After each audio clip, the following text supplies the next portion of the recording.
Anisany nanangona ny vaovao ihany koa i Marc Antoine raha iny vaovao narahantsika teo iny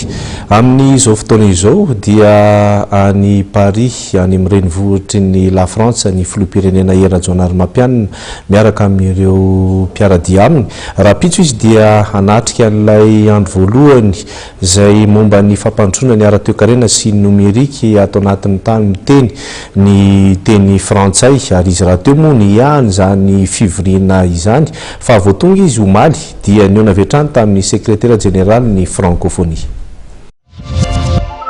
Voatonga tany Paris renivohitra frantsay ny filoha Rajaonarimampianina dia niona tamin'ny sekretera général ny francophonie Michael Jean. Araka ny vaovao voaray dia nanome toky ny délégationa malagasy fa mandeha ary tomombana ny fanomanana fivoriana fahaenina ambin'ny folo ny francophonie amin'ny volana novambra ho avy izao ho vita ara-potoana avokoa ireo foto-drafitrasa sandraisana ny vahiny sy ireo mpandray anjara rehetra.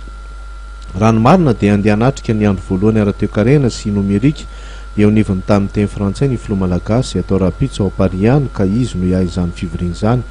Io fionana io dia nampitondraina lohahevitra hoe fionana Antananarivo fampandrosoana tsy mitanila ary fampandrosoana mandray andraikitra antoky ny filaminana eran-tany sy ny francophonie. Ny toekarena sy ny nomerika no tena ivony ny fifampiresahana amin'ny saingy hodinihana ihany koa ny fanovana ny rafitra ara-toekarena ao anatin'ny francophonie, ny fivoarana ifotony, ny fifandraisana amin'ny fototra mivarotra, ny fananganana orinasa ao anatin'ny francophonie ihany. Karazan'olona maro no handray anjara amin'ny fivoriana rahampitso io, tokony afara amin'ny fampahafantarana ilay sampana malagasy momba ny fampandrosoana ny ara-toekarena sy ny fampiroboroboana ny orinasa na AMDP.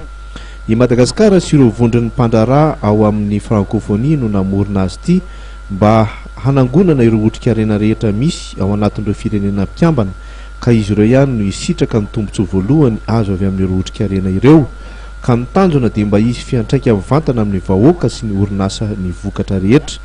Ny fivainainan'ny filoha Rajaonarimampianina ny France dia noho ny fanasan'ny OIF sy ny vondron'ny mpandraraha ao anatin'ny francophonie izay heverina fa haritra 3 andro.